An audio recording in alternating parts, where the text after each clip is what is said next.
Hello, welcome back to the YouTube presentation of the extinction of the dinosaurs. This is part B. I'm your host, Lee Chenault. In part A, the antimatter matter bomb was set off, resulting in the top of the volcano being blown off and flying through the air. It landed and caused the Chicxulub crater in the Yucatan Peninsula of Mexico. So what happened next? The entire continent was ravaged with fires from flying lava and ash from the now erupting volcano. Meanwhile, a crack in the Earth's crust has formed, extending north and south from the blast site.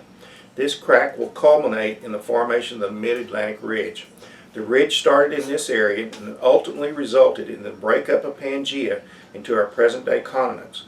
The formation of all of the tectonic plates around the world was a direct result of this blast. I've got several things to show you here. First, remember the continent Pangaea. The alien base was here, the bomb was set off. This bomb is going to cause a crack in the Earth. This bomb nearly split Earth in half, but the Mid-Atlantic Ridge was a crack in the Earth's crust. And remember, the Earth's crust was the hard part of the outer surface of the Earth. You had your liquid mantle that was like lava, and then you had your inner and outer core. This crust broke open here, and the lava actually started flowing outward like this. And when it did that, it started pushing the continents apart. So these continents here in Pangaea actually resulted from this Mid-Atlantic Ridge by pushing these continents apart. So that's one thing I want you to understand.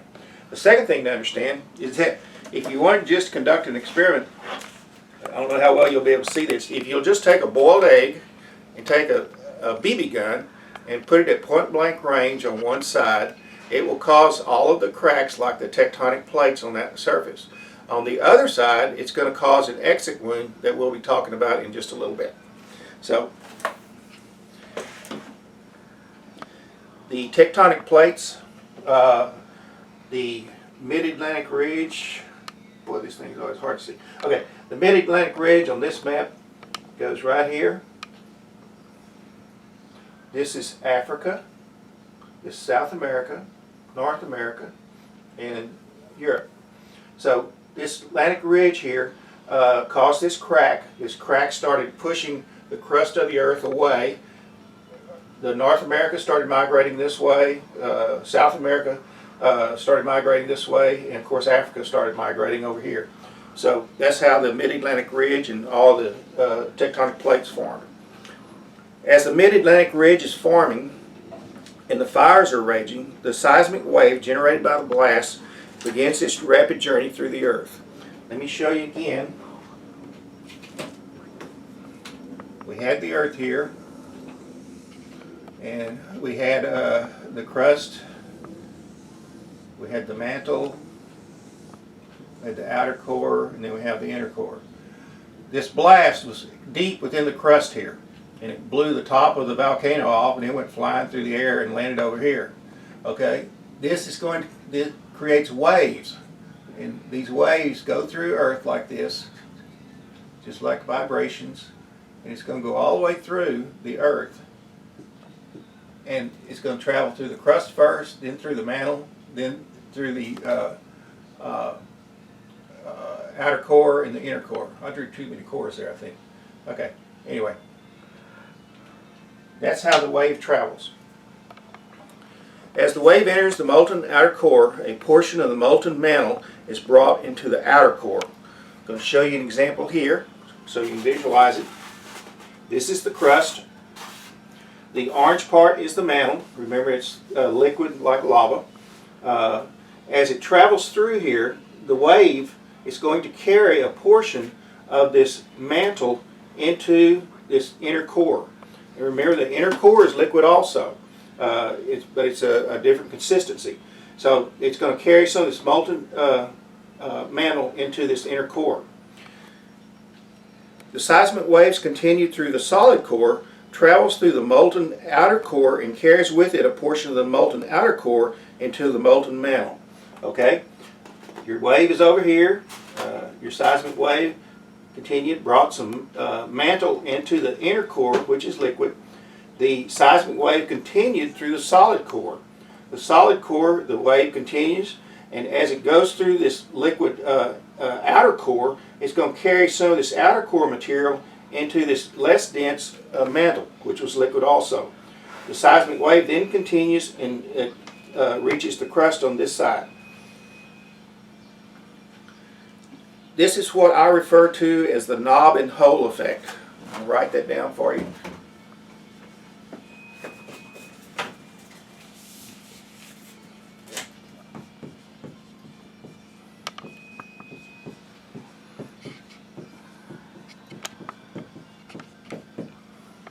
And I will add, you will never hear this theory anywhere but here.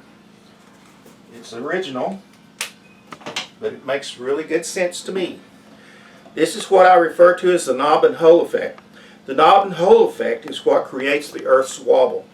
If you're not familiar with the Earth's wobble, of course the Earth is tilted. We're going to talk about that in a little bit. But the Earth also wobbles on its axis, just like a teetering top. When a wooden top that you throw and spins and it starts to wind down, it'll start wobbling like this at the very end. It teeters that way. The Earth's wobble is like a teetering top as the top slows down. Experts believe the ocean currents and deep pressures causes the Earth's wobble. They have yet to prove it. It is the imbalance of the knob and hole in the core that causes the wobble.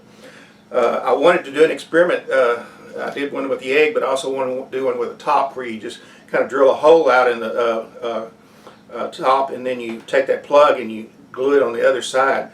My problem was I never could get the top to spin in the first place, so I would like for somebody to try that someday. It is the imbalance of the knob and hole in the core that causes the wobble. The molten outer core is spinning at a faster rate and in the opposite direction of the solid core of the Earth. The turbulence created by this knob and hole effect is also what produces the Earth's hum. I will show you later how this knob and hole created the vial vortices. I've got one thing here I'll show you. If you'll think about this knob and hole as a rock in the middle of a stream, as this outer core is rotating, and it's rotating in the opposite direction from the inner core, it creates a turbulence, just like that rock in that stream as the water flows by. And that's what creates the Earth's hum. The Earth's center of the Earth actually makes a noise. And it's actually this turbulence, just like you hear the babbling brook, it's actually that is what is causing the noise in the center of the Earth. Okay. The seismic wave continues its journey through the molten mantle. We were here. Again, we went through the crust. The bomb went off deep in the crust, went through the mantle, liquid mantle, carried mantle material into the outer core, traveled through the inner core, traveled through the outer core again, carried with it molten material into the less dense mantle, and it came over to this side, and over here it's going to start building up pressure. I'll draw you a picture of that. The seismic wave continues its journey through the molten mantle. As it approaches the solid crust on the Earth's surface, a tremendous amount of pressure builds up under the surface, causing the crust to swell like a rising cake. The pressure becomes so intense that the molten mantle and solid crust erupt into the atmosphere, producing a gigantic hole in the Earth that is over 2,000 miles in diameter. This hole is what will later be called the Challenger Deep, the deepest spot on the Earth. Challenger Deep is over 5 miles in depth. I'm going to draw you again so you can visualize this. We're going to start on this side, we're going to go this way. Went through the inner and outer core here, came to this side. Well, as it gets to this side, this pressure's been building up. And what's going to happen is going to cause the crust out here to actually swell like this. And it's going to be just like a rising cake.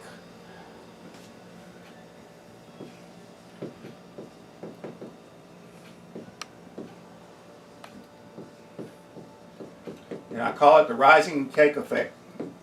Rising and falling cake effect.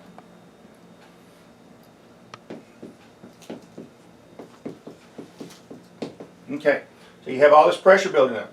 This pressure is going to build up so much that it's actually going to rupture out. And when it ruptures out, it's going to, this will collapse, because that's when the cake falls, and it's going to create a hole here. And this hole is over 5 miles deep at the present time. It was much deeper than that at that time. And it was over 2,000 miles in diameter. But all of this material, all of this mantle, and all this crust is going to rupture out into the atmosphere. So remember that.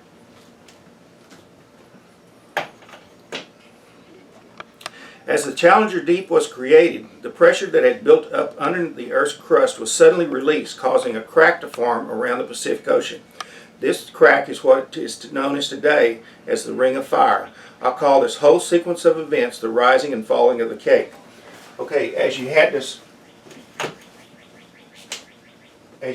bulging here before it exploded, on this outer rim of this bulge, let's just kind of draw it all around here like this. When this pressure is released, that is going to collapse, and it's going to create a crack all the way around here. And this crack goes all the way around Challenger Deep here, all the way up here, all the way around the Pacific Ocean. There's nothing like this in the Atlantic Ocean. The only thing in the Atlantic Ocean is the Atlantic Ridge. But this is what caused the Ring of Fire in the Pacific Ocean. And it set up a whole burst of volcanoes going off. When the eruption of the deep molten mantle occurred, huge tsunamis were sent racing across the world in all directions. These tsunamis were over 1 mile high and decimated all creatures in its path. Let me show you again. All of this here in Pangaea, this had been created by volcanoes from Rodinia, remember? And during that time, all of these central land masses had eroded. And this was all virtually flat. There wasn't any high mountains at that particular time.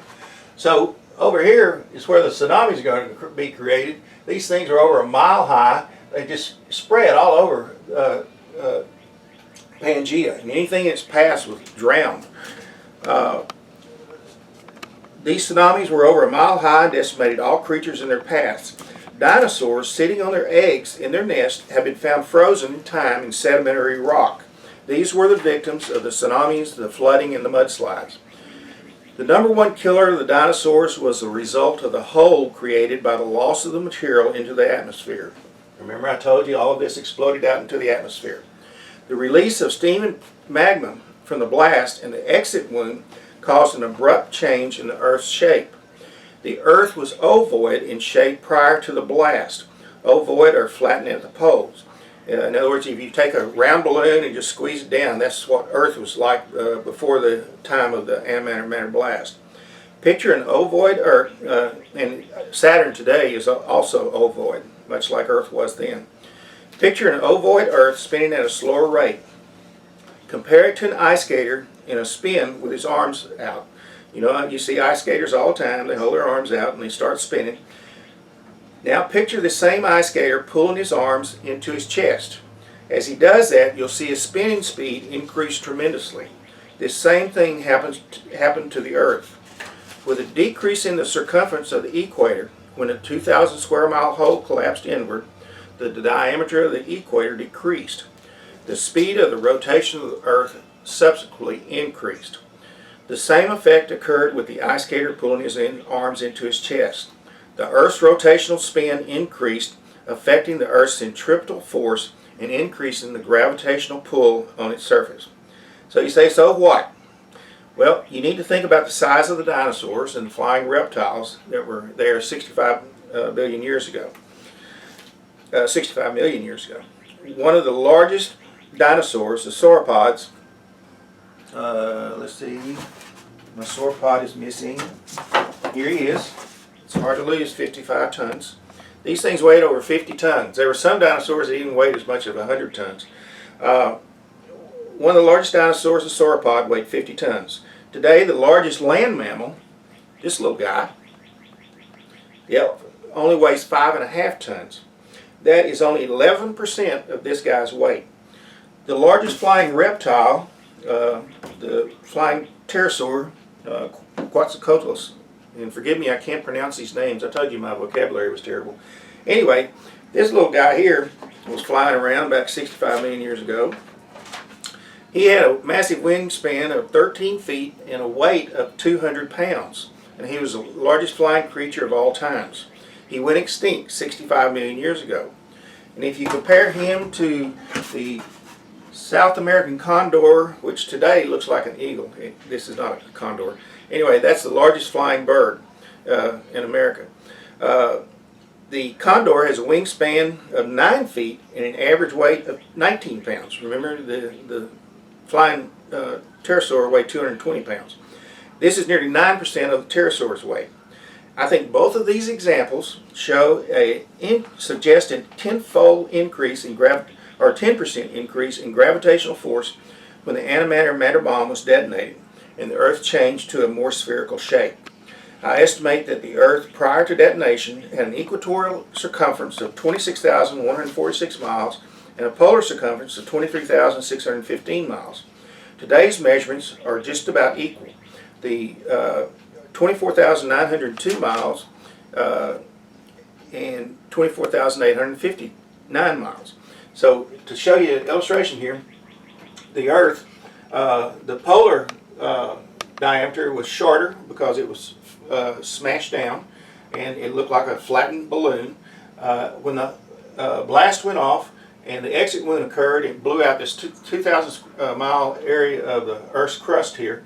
Then the diameter became smaller, and now it's about equal in length, equal in circumference anyway. The main proof that it was the change of the Earth's shape and subsequent increase in gravity that caused the demise of a large majority of the giant dinosaurs. The main proof that scientists give today of a meteorite causing the Chicxulub crater is what is known as the KT boundary. This is a 6-inch layer of iridium found around the world between the Jurassic and Cretaceous sedimentary rocks. Scientists have not been able to explain why there are no other iridium layers that have been found from earlier meteorite impacts that left even larger craters than the Chicxulub crater. The answer to the mystery of the KT boundary is found in the eruption into the atmosphere of the molten mantle material. Within the crust and molten mantle is iridium. This iridium was blown into the atmosphere, like we talked about a while ago. And because of its weight, it's the second densest element only after osmium. It settled quickly to the Earth. In other words, it didn't float around very long. It's really heavy metal and heavy element, and it floated back to Earth really quickly. It settled quickly to the Earth to form the KT boundary. Scientists believe the iridium was contained within the meteorite itself. Remember also that it took over 20 years of debate before a majority of scientists agreed that a meteorite caused the extinction of the dinosaurs. I believe I was given the correct answer. I'm going to stop here because I'm running out of time again. The next episode you're going to learn some more effects about the antimatter bomb. You'll also learn compelling evidence or answers that will convince you that the sons of God was responsible for the extinction of the dinosaurs. The next episode is going to be positive proof, I believe is what it is. Anyway, so for now, Papa Lee's going to be signing off. Hope to see you again. The Lord is my shepherd. Bye.